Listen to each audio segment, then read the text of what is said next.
श्रीगणेशाय नमः। कनकधारास्तोत्रम्। अंगं हरेर्पुलकभूषणमाश्रयन्ति भृङ्गाङ्गनेव मुकुलाभरणं त्वमालाम् अंगे कृताखिल विभूतिरपाङ्गलीला माङ्गल्यदास्तु मम मङ्गलदेवतायाः। मुग्धा मुहुर्विदधति वदने मुरारे प्रेमत्रपा प्रणिहितानि गतागतानि मालादृशोर्मधुकरीव महोत्पलेया सा मे श्रियं दिशतु सागरसम्भवायाः। विश्वमरेन्द्रपदविभ्रमदान्ददक्ष आनन्दहेतुरधिकं मुरविद्विषोऽपि ईषन्निषीदतु मयि क्षणमीक्षणार्धम् इन्दीवरोदरसहोदरमिन्दिरायाः। आमीलिताक्षमधिगम्य मुदा मुकुन्दम् आनन्दकन्दमणिमे समनङ्गतन्त्रम् आकेकरे स्थितिकनि निकपाक्षनेत्रम् भूत्यै भवेन्मम भुजङ्गशयाङ्गनायाः। बाहुवन्तरे मधुजितः श्रितकौस्तुभेया हारावलीवहरणे लमयी विभाते कामप्रदा भगवतो पिकटाक्षमाला कल्याणमावहतु मे कमलालयायाः। कालाम्बुदालिललितो रसिकैटभारे धाराधरे स्फुरतिया तडदङ्गनेव मातुः समस्तजगतां महनीयमूर्तेः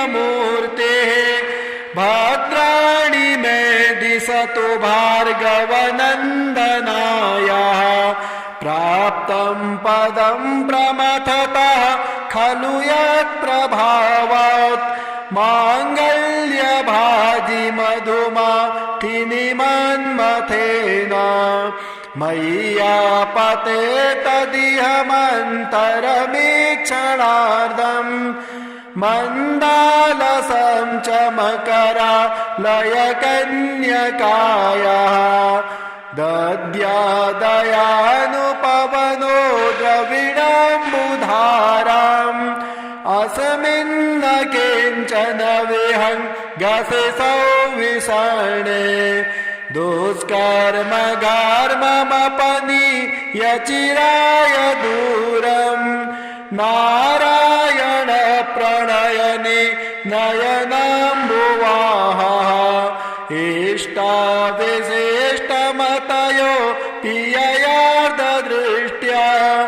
त्रेविष्टपपदं सुलभं लभन्ते दृष्टिः प्रहष्टकमलो दरदीप्तिरिष्टाम् पुष्टिं कृषेष्ट मम पुष्करविष्टरायाः। गिरदेवतेति गरुडध्वज सुन्दरीति शाकम्भरीति शशिशेखरवल्लभेति सृष्टि स्थिते प्रलयके लिषु संस्थितायै तस्यै नमस्त्रिभुवनैकगुरोस्तरुण्यै श्रुत्यै नमोऽस्तु शुभकर्मफलप्रसूत्यै राज्ञै नमोऽस्तु रमणीयगुराणवायै शक्त्यै नमोऽस्तु शतपत्रनिकेतनायै पुष्ट्यै नमोऽस्तु पुरुषोत्तमवल्लभायै नमोऽस्तु नालेकनिबाननायै नमोऽस्तु दुग्धोदधिजन्मभूम्यै नमोऽस्तु सोमामृतसोदरायै नमोऽस्तु नारायणवल्लभायै सम्पत्कराणि सकलेन्द्रियनन्दनानि साम्राज्यदानविभवानि सरोरुहाक्षि तद्वन्दनानि दुरिताहरणोद्यतानि मामेव मातरनिशां कलयन्तु मान्ये यत्कटाक्षसमुपासनविधिः सेवकस्य सकलार्थसम्पदः शन्तनोति वचनाङ्गमानसौ त्वां मुरारी हृदयेश्वरे भजे सरसिजनिलये सरोजहस्ते धवलतमां सुखगन्धमाल्यशोभे भगवती हरिवल्लभे मनोज्ञे त्रिभुवनभूतिकरी प्रसीद मह्यम् दिग्धस्थितिभे कनककुम्भमुखावसृष्टा स्वरवाहिनी विमलचारुजुलत्प्लुताङ्गीं प्रातर्नमामि जगतां जननीमशेषां लोकाधिनाथगृहिणी ममृताब्धिपुत्रीं कमले कमलाक्षवल्लभे त्वां करुणापूरितरङ्गितैरपाङ्गैः अवलोकय मामकिञ्चनानां प्रथमं पात्रं कृत्रिमं दयायाः स्तुवन्ति ये स्तुतिभिर्भूरिवहं त्रयेमये त्रिभुवनमातरं रमाम् गुणाधिकाराः गुरुतर भाग्यभागिनो भवन्ति ते भुवि बुधभावितास्याः नमोऽस्तु हेमाम्बुजपीठिकायै नमोऽस्तु भूमण्डलनायकायै नमोऽस्तु देवादिदयापरायै नमोऽस्तु सर्वाङ्गयुधवल्लभायै नमोऽस्तु देव्यै भृगुनन्दनायै नमोऽस्तु विष्णोरुरसिस्थितायै नमोऽस्तु लक्ष्म्यै कमलालयायै नमोऽस्तु दामोदरवल्लभायै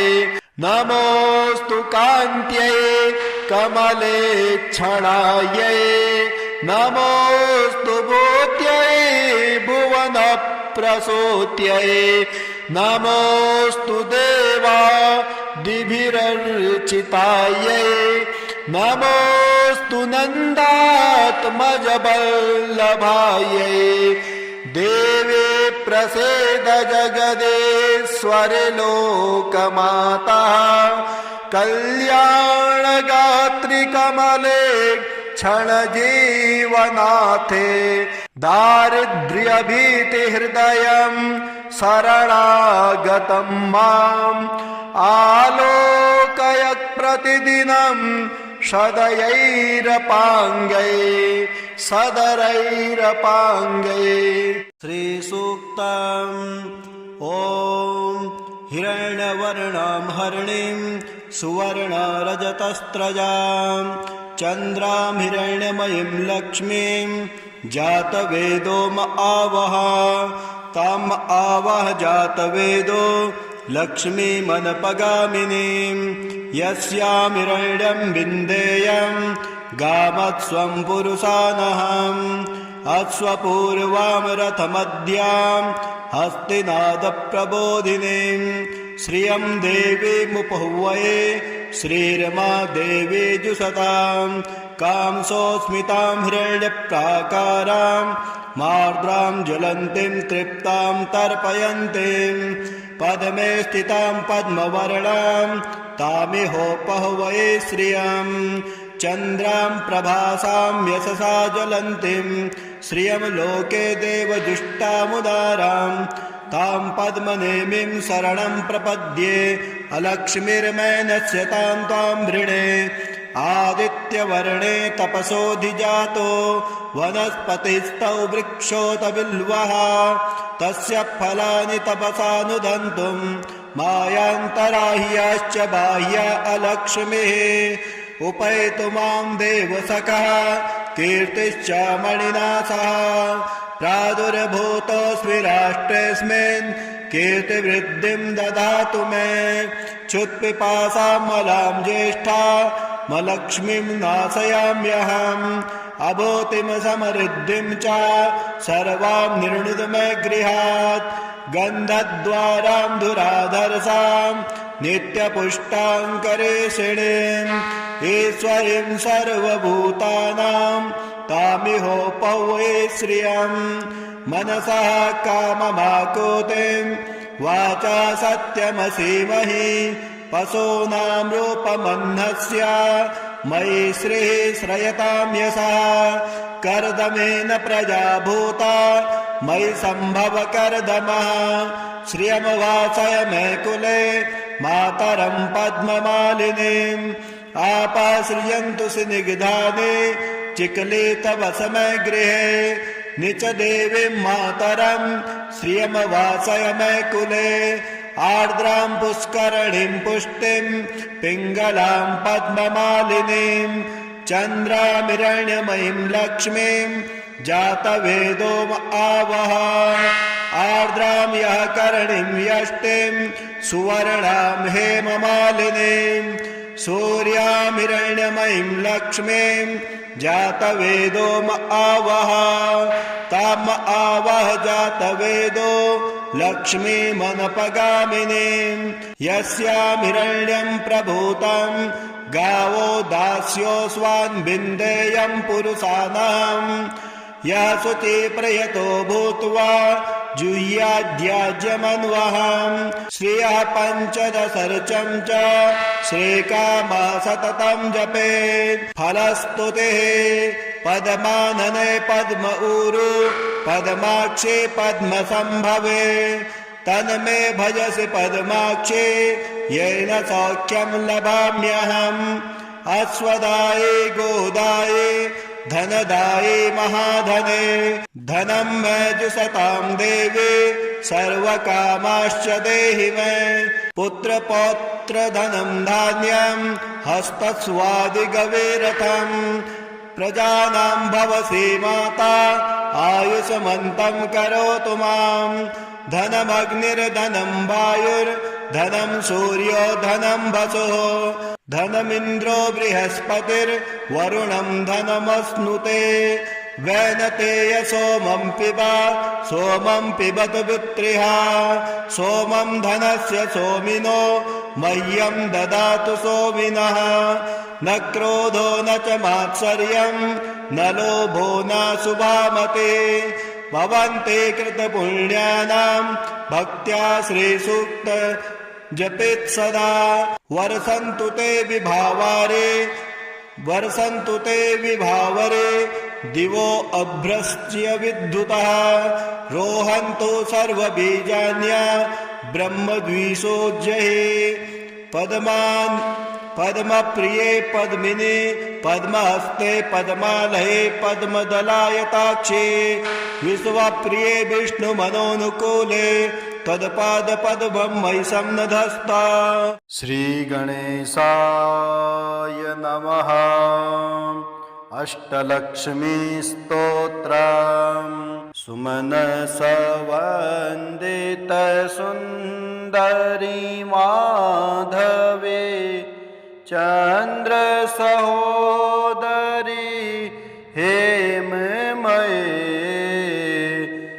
मुनिगणमण्डित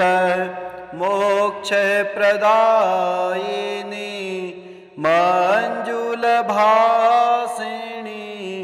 वेदनुते पंकजवासिनी देवसुपूजित सद्गुणवर्षिणी शान्तियुते जय जय हे मधुसूदनकामिनी आदिलक्ष्मी सदा पालय माम् अहि कलि कल्मष नाशिनी कामिनी वैदिक रूपिणी वेदमये क्षीरसमुद्भव मंगलरूपिणी मंत्रनिवासिनी मंत्रनुते मंगलदायिनी अम्बुजवासिनी देवगणाश्रित पादनुते जय जय हे मधुसूदनकामिनी धान्यलक्ष्मी सदा पालय माम् जय वरवर्णिनी वैष्णवी भार्गवी मंत्रस्वरूपिणी मंत्रमये सुरगण पूजित शीघ्र फलप्रद ज्ञान विकासिनी शास्त्रनुते भवभयहारिणी पाप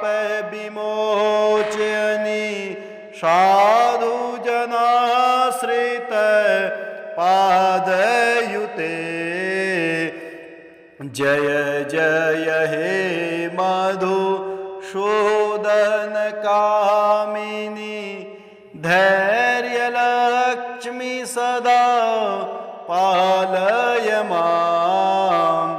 जय जय दुर्गति नाशिनी कामिनी सर्वफलप्रद शास्त्रमये रथ गज तुरग पदादि समावृत परिजन मंडित लोकनुते हरिहर ब्रह्म सुपूजित सेवित ताप निवारिणी पादयुते जय जय हे मधुसूदनकामिनी गजलक्ष्मी रूपेण पालय माम् अहि खगवाहिनी मोहिनी चक्रिणी रागविवर्धनी ज्ञानमये गुणगणवारिध लोकहितैषिणी स्वरसप्तभूषित गाननुते सकल सुरासुर देवमुनीश्वर मानववन्दित पादयुते जय जय हे मधुसूदनकामिनी संतानलक्ष्मी त्वां पालय माम् जय कमलासिनी सद्गतिदायिनी ज्ञान विकासिनी गानमये अनुदितमर्चित कुङ्कुमधूसर भूषितवासित वाद्यनुते कनकधरास्तुते वैभववन्दित शङ्कर देशिक मान्यपदे जय जय हे मधुसूदन कामिनी विजयलक्ष्मी सदा पालय मां प्रणतसुरेश्वरी भारती भार्गवी शोकविनाशिनी रत्नमये मणिमयभूषित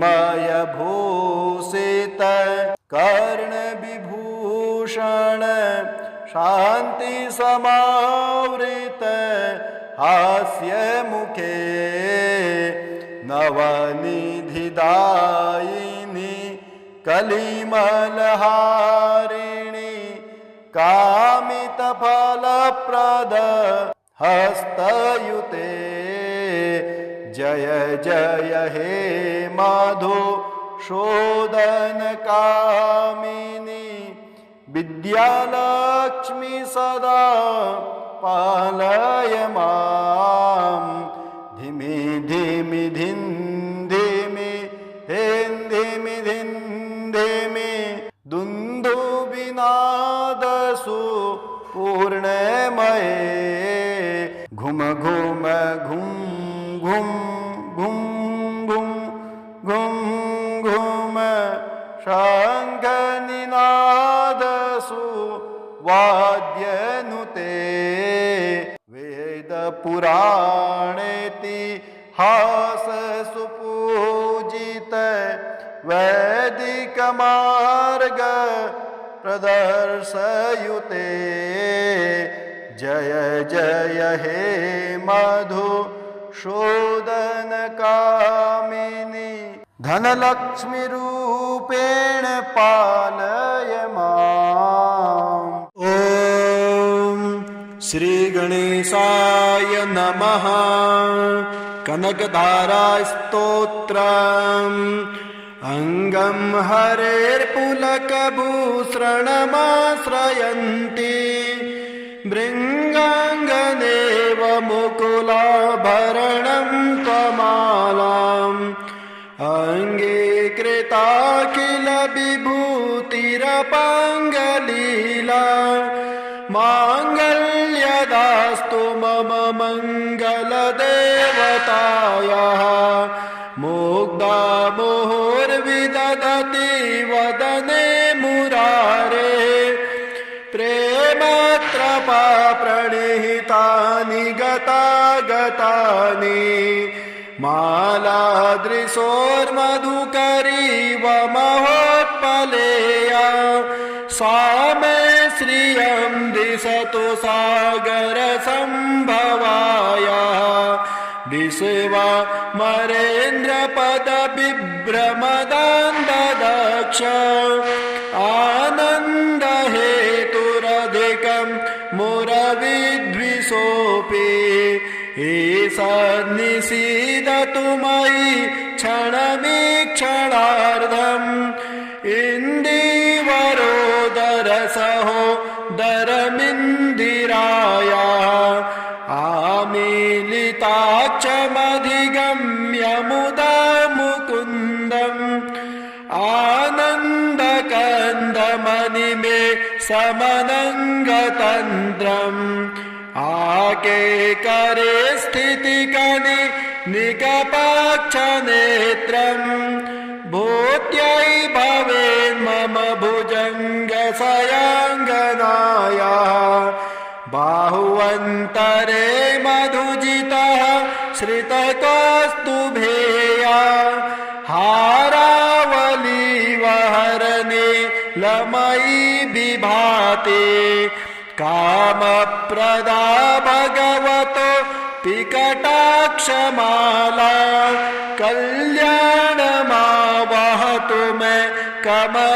कमलालयायाः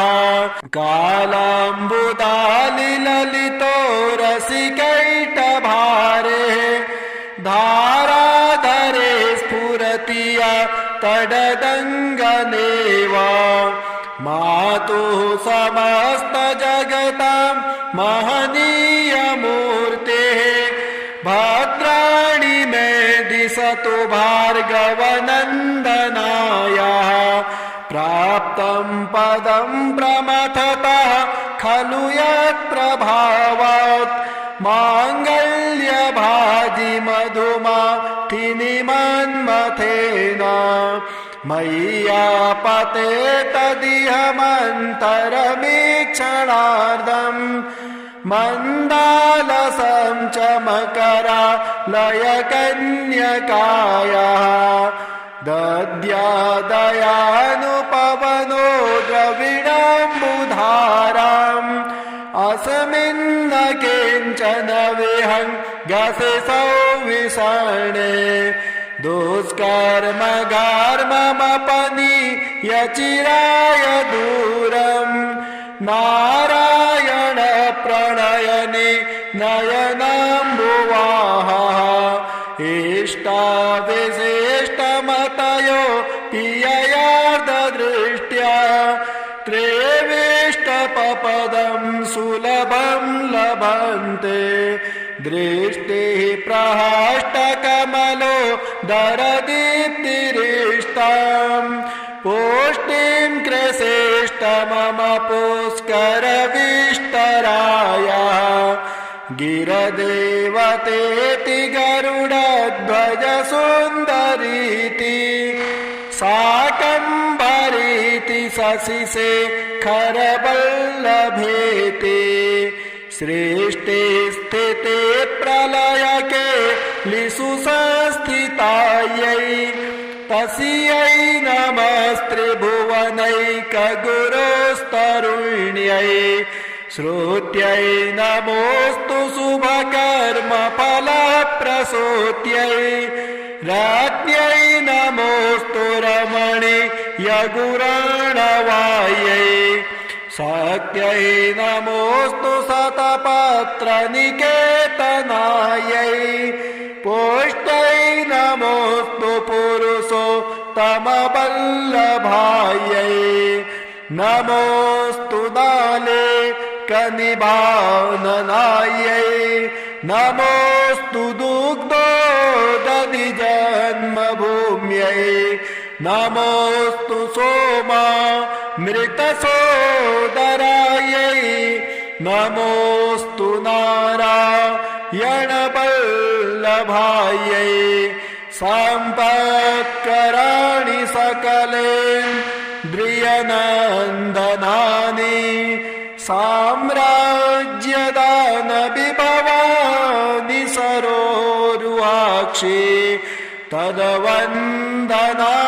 दुरिता हरणोद्यतानि मामेव मातरनिशां कलयन्तु मान्ये यत्कटाक्षसमुपासनविधिः सेवकस्य सकलार्थसम्पदः शन्तनोति वचनाङ्गमानसौ त्वां मुरारी हृदयेश्वरे भजे सरसिजनिलये सरोजहस्ते धवलतमां सुखगन्धमाल्यशोभे भगवती हरिवल्लभे मनोज्ञे त्रिभुवनभूतिकरे प्रसीद मह्यम् दिग्धस्थितिवेकनककुम्भमुखावसृष्टा स्वरवाहिनी विमलचारुजुलत्प्लुताङ्गीम् प्रातर्नमामि जगतां जननीमशेषा लोकाधिनाथगृहिणी ममृताब्धिपुत्रीं कमले कमलाक्षवल्लभे त्वां करुणापूरितरङ्गितैरपाङ्गैः अवलोकय मामकिञ्चनानां प्रथमं पात्रं कृत्रिमं दयायाः स्तुवन्ति ये स्तुतिभिर्भूरिवहं त्रयेमये त्रिभुवनमातरं रमाम् गुणाधिकाराः गुरुतर भाग्यभागिनो भवन्ति ते भुवि बुधभावितास्याः नमोऽस्तु हेमाम्बुजपीठिकायै नमोऽस्तु भूमण्डलनायकायै नमोऽस्तु देवादिदयापरायै नमोऽस्तु सर्वाङ्गयुधवल्लभायै नमोऽस्तु देव्यै भृगुनन्दनायै नमोऽस्तु विष्णोरुरसिस्थितायै नमोऽस्तु लक्ष्म्यै कमलालयायै नमोऽस्तु दामोदरवल्लभायै नमोऽस्तु कान्त्यै कमलेक्षणायै नमोऽस्तु भूत्यै भुवनप्रसूत्यै नमोऽस्तु देवादिभिरर्चितायै नमोऽस्तु नन्दात्मजवल्लभायै देवे प्रसीद जगदेश्वरि लोकमाता कल्याणगात्रि कमले क्षणजीवनाथे दारिद्र्यभीतिहृदयं शरणागतं माम् आलोकयत् प्रतिदिनं सदरैरपाङ्गै श्रीसूक्तम् ॐ हिरण्यवर्णां हरिणीं सुवर्णरजतस्रजां चन्द्रां हिरण्यमयीं लक्ष्मीं जातवेदो आवह ताम् आवह जातवेदो लक्ष्मीमनपगामिनीं यस्यां हिरण्यं विन्देयं गामत्स्वं पुरुषानहम् अश्वपूर्वां रथमद्यां हस्तिनादप्रबोधिनीं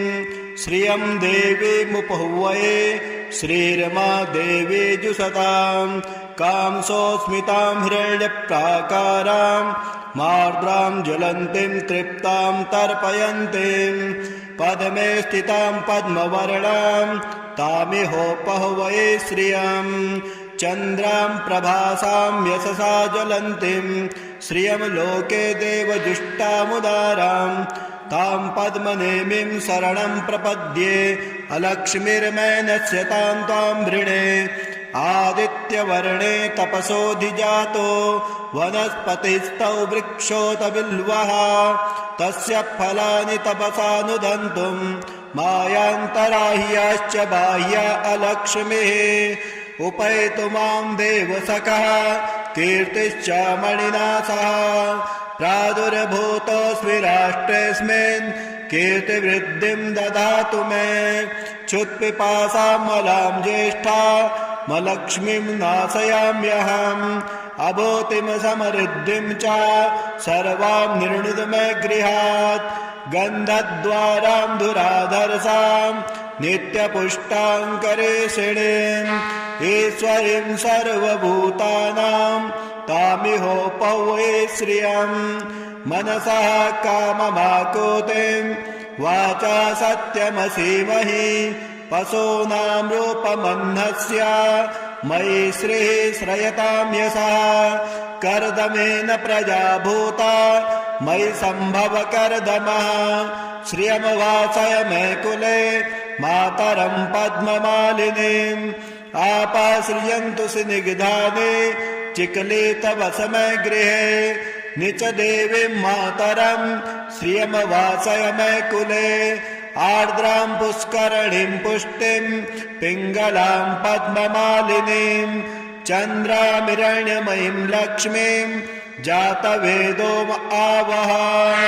आर्द्रां यः करणीं यष्टिं सुवर्णां हेममालिनीं सूर्यामिरण्यमयीं लक्ष्मीं जातवेदो आवह ताम आवह जातवेदो लक्ष्मीमनपगामिनीं यस्यामिरण्यं प्रभूतं गावो दास्यो स्वान् विन्देयं पुरुषाणां यः शुचि प्रयतो भूत्वा जुह्याद्याज्यमन्वहं श्रियः पञ्चदशर्चं च श्रीकामः सततं जपेत् फलस्तुतिः पद्मानने पद्म ऊरु पद्माक्षे पद्मसंभवे तन्मे भजसि पद्माक्षे येन सौख्यं लभाम्यहम् अश्वदाये गोदाये धनदाये महाधने धनं मे जुषतां देवे सर्वकामाश्च देहि मे पुत्रपौत्र धनं धान्यं हस्तस्वादिगवेरथं प्रजानां भवसि माता आयुष्मन्तं करोतु मां धनमग्निर्धनं वायुर्धनं सूर्यो धनं वसुः धनमिन्द्रो बृहस्पतिर्वरुणं धनमश्नुते वैनतेय सोमं पिबतु पुत्रिः सोमं धनस्य सोमिनो मह्यं ददातु सोमिनः न क्रोधो न च मात्सर्यं न लोभो न शुभामते भवन्ते कृतपुण्यानां भक्त्या श्रीसूक्त जपेत् सदा वर्षन्तु ते विभावरे दिवो अभ्रश्च्य विद्युतः रोहन्तु सर्वबीजान्या ब्रह्मद्विषोज्जये पद्मप्रिये पद्मिने पद्महस्ते पद्मालये पद्मदलायताक्षे विश्वप्रिये विष्णुमनोनुकूले तत्पादपद्मं मयि सन्नधस्ता। श्रीगणेशाय नमः। अष्टलक्ष्मी स्तोत्रम् सुमनसवन्दित सुन्दरी माधवे चन्द्र सहोदरी हेममये मुनिगणमण्डित मोक्षप्रदायिनी मञ्जुलभासिनी वेदनुते पंकजवासिनी देवसुपूजित सद्गुणवर्षिणी शान्तियुते जय जय हे मधुसूदनकामिनी आदिलक्ष्मी सदा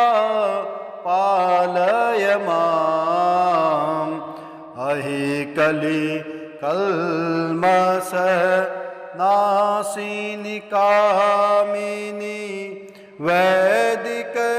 रूपिणी वेदमये क्षीरसमुद्भव मंगलरूपिणी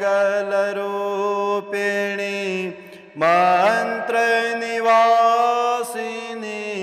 मंत्रनुते मंगलदायिनी अम्बुजवासिनी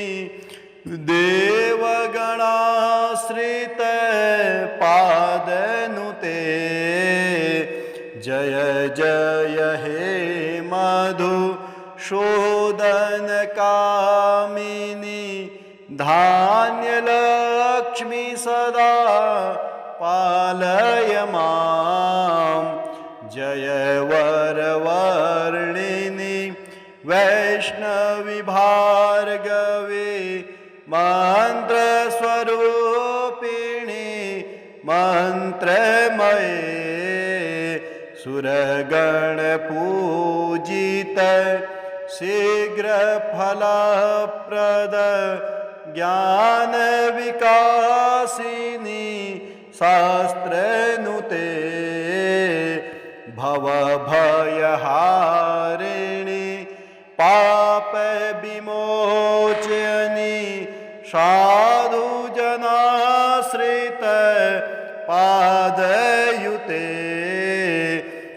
जय जय हे मधुसूदन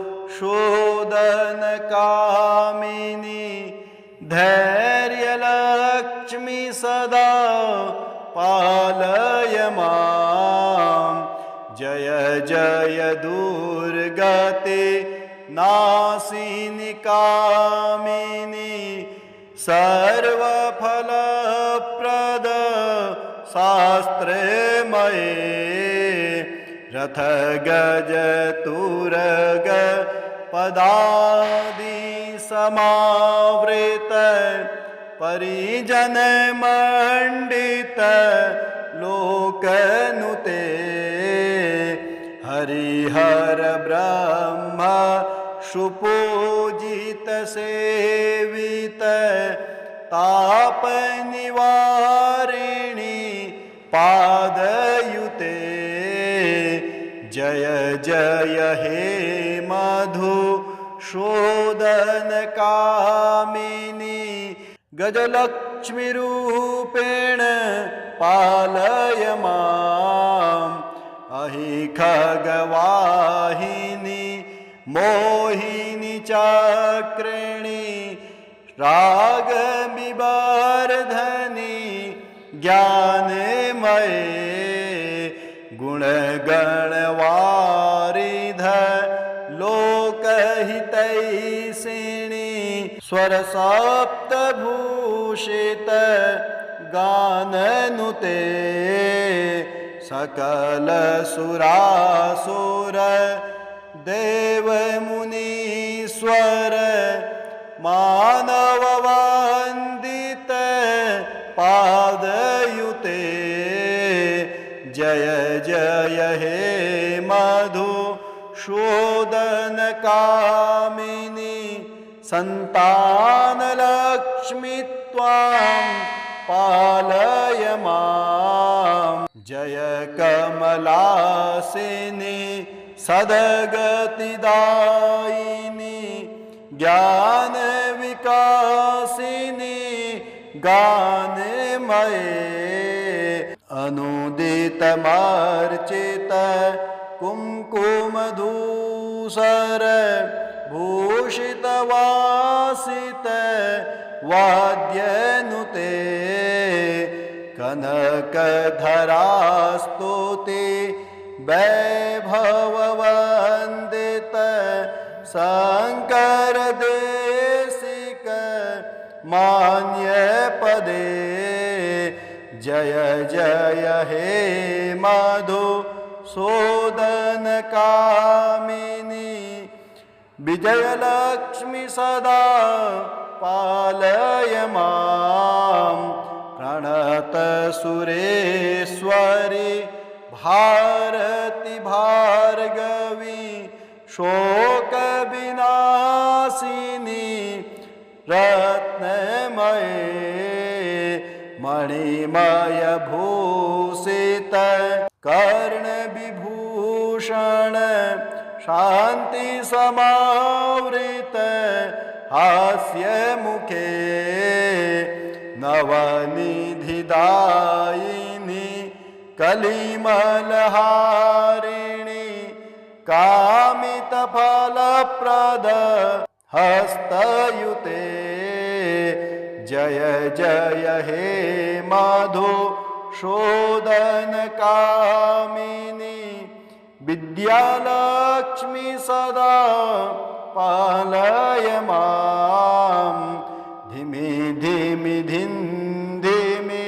धिं धिमि धिं धिमि दुन्दुभिनादसु पूर्णमये घुम घुम घुम घुम घुम घुम घुम घुम शङ्खनिनादसु वाद्यनुते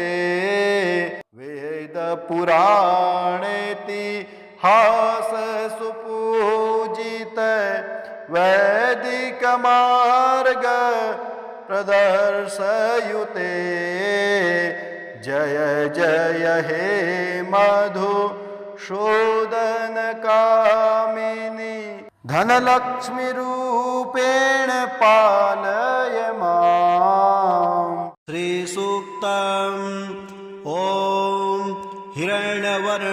पद्मवर्णीं सुवर्णरजतस्त्रजां चन्द्रां हिरण्यमयीं लक्ष्मीं जातवेदो म आवह ताम् आवह जातवेदो लक्ष्मीमनपगामिनीं यस्यां हिरण्यं विन्देयं गामत्स्वं पुरुषानहम् अश्वपूर्वां रथमद्यां हस्तिनादप्रबोधिनीं श्रियं देवीमुपहुवये श्रीरमा देवी जुषतां कांसोऽस्मितां हिरण्यप्राकारां मार्द्रां ज्वलन्तीं तृप्तां तर्पयन्तीं पद्मे स्थितां पद्मवर्णां तामिहोपहुवये श्रियं चन्द्रां प्रभासां यशसा ज्वलन्तीं श्रियं लोके देवजुष्टामुदारां तां पद्मनेमिं शरणं प्रपद्ये अलक्ष्मीर्मैनस्य तां त्वां वृणे आदित्यवर्णे तपसोऽधिजातो वनस्पतिस्तौ वृक्षोत बिल्वः तस्य फलानि तपसा नुदन्तुं मायान्तराह्याश्च बाह्या अलक्ष्मीः उपैतु मां देवसखः कीर्तिश्च मणिना सह प्रादुर्भूतोऽस्मि राष्ट्रेऽस्मिन् कीर्तिवृद्धिं ददातु मे क्षुत्पिपासामलां ज्येष्ठा मलक्ष्मीं नाशयाम्यहम् अभूतिं समृद्धिं च सर्वां निर्णुद मे गृहात् गन्धद्वारां धुराधरसां नित्यपुष्टाङ्करेषिणीम् ईश्वरीं सर्वभूतानां तामिहोपहुवये श्रियं मनसः काममाकुतिं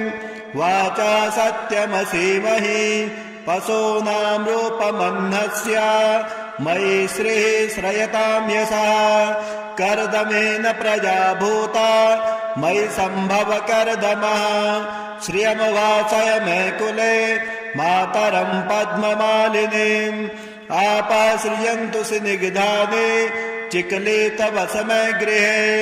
निच देवीं मातरं श्रियमवासय मे कुले आर्द्रां पुष्करणीं पुष्टिं पिङ्गलां पद्ममालिनीं चन्द्रामिरण्यमयीं लक्ष्मीं जातवेदो म आवह आर्द्रां यः करणीं यष्टिं सुवर्णां हेममालिनीं सूर्यामिरण्यमयीं लक्ष्मीं जातवेदो म आवह ताम् आवह जातवेदो लक्ष्मीमनपगामिनीं यस्यां हिरण्यं प्रभूतं गावो दास्योऽस्वान् विन्देयं पुरुषाणाम् यः शुचिप्रयतो भूत्वा जुह्याद्याज्यमन्वहम् श्रियः पञ्चदशर्चं च श्रीकामा सततं जपेत् फलस्तुतिः पद्मानने पद्म ऊरु पद्माक्षे पद्मसम्भवे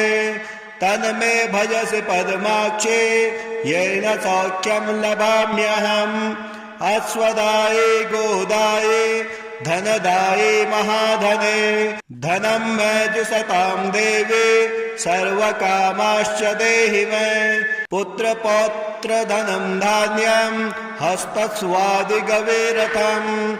प्रजानां भवसि माता आयुष्मन्तं करोतु मां धनमग्निर्धनं वायुर्धनं सूर्यो धनं वसुः धनमिन्द्रो बृहस्पतिर्वरुणं धनमश्नुते वैनतेय सोमं पिबत विप्रियः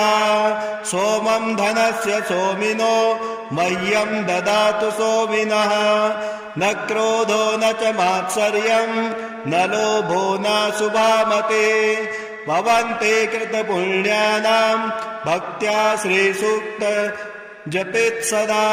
वर्षन्तु ते विभावरे दिवो अभ्रश्च्य विद्युतः रोहन्तु सर्वबीजान्या ब्रह्मद्विषोज्जये पद्मप्रिये पद्मिने पद्महस्ते पद्मालये पद्मदलायताक्षे विश्वप्रिये विष्णुमनोनुकूले त्वत्पादपद्मं मयि सन्नधस्ता।